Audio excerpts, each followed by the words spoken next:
welcome to our kitchen. Light is not great, but I assure you we'll make it worth the experience. So today we're going to be making low carb, vegan, and gluten-free fajitas. Fajitas are from Mexico. Mexico is a country that's very close to my heart. Half of our fridge magnets are from there, and I hope to go there soon again. The food in Mexico is amazing, very spicy if you like spicy food, which we do, hence we're using extra chili. With all our sauces, we recommend that you use sauces that you have made. Why? Because a lot of the Oriental sauces are actually made with, or Mexican sauces are actually made with either yeast or, for example, shrimps or things like that. So might not be totally vegan or might also cause allergies. So we always recommend you make your own sauces. If that fails, our advice is try to buy the sauces from an actual store that is Mexican or a Thai or a Chinese store, Oriental. Why? Because that means you get very authentic sauces and you get a huge variety, which sometimes will include things that are without the allergens that you're trying to avoid. Some of you will say, oh, we saw you're using sweet potato bread. This is not entirely low carb. Correct. I am not going to be able to eat those fajitas, but my version is made with low carb pancakes that we made. However, this version is for Adrian because he loves sweet potato and I want to give to the man I love the things he loves. So let's get started and you'll have a look at how this is made.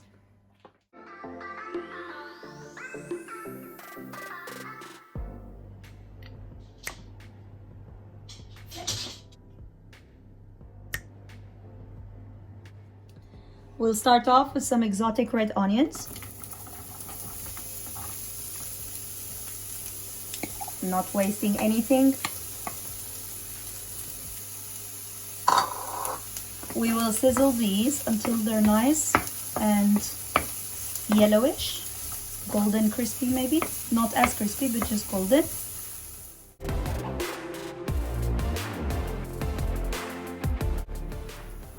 I'm just getting my onions to the side because they're nicely cooked and I will still be cooking them a bit longer. And now it's your choice which one you add first, but in my case I will add the mushrooms because I want them well withered. And again I will stir until the mushrooms are withered.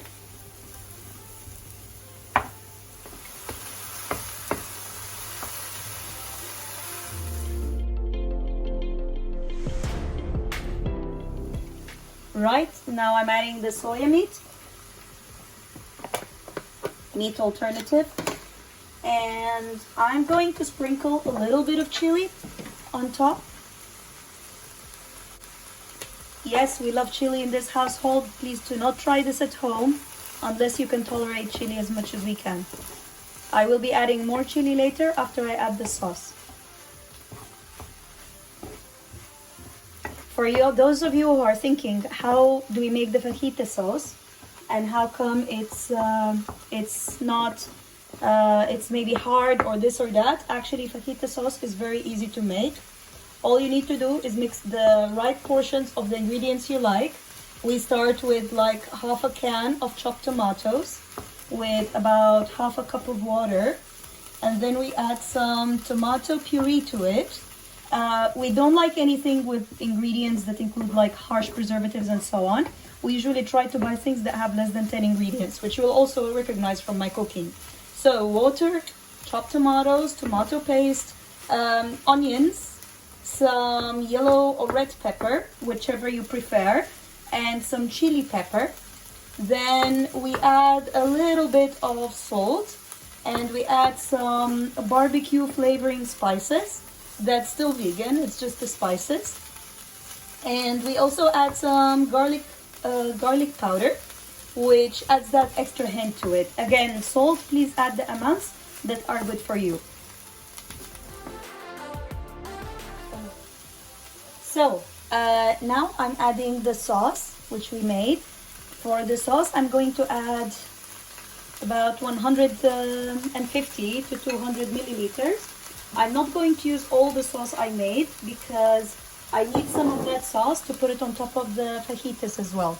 So this is my 150. I'm also going to use some water to make it a little bit easy to stir. That's my water. And last but not least, and again, my chili. Because let's face it, it can't be that Mexican if it's not spicy. And I'll keep stirring until it's all absorbed. Maybe add some water in between as well.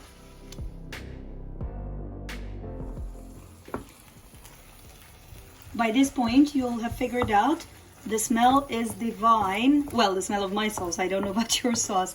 But also what we need it to be is dry, but not totally dry. So as you can see, there's a little bit of moisture still hanging onto the vegan meat. This is when I'm going to switch it off and start wrapping my fajita rolls. So next step will be wrapping the wraps. So now I'm wrapping my fajitas. I'm putting a generous amount of meat in the middle, but closer to my side. Now, you can also add other things in there. Some people like to add vegetables like carrots. Some people like to add things like courgettes. Some people like to add aubergine.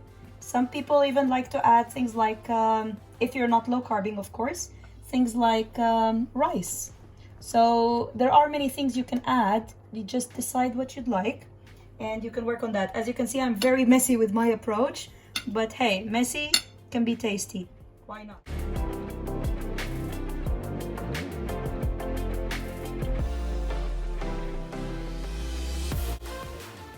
So we already wrapped all of them here, but oh God, what are we gonna do? We have so much left.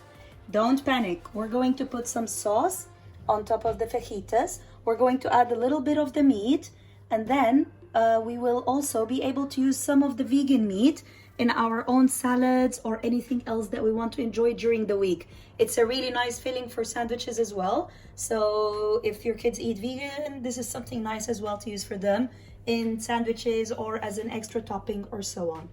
So let's add the sauce now with some of the tomatoes. So this is my fajita sauce. I am literally mixing it with some water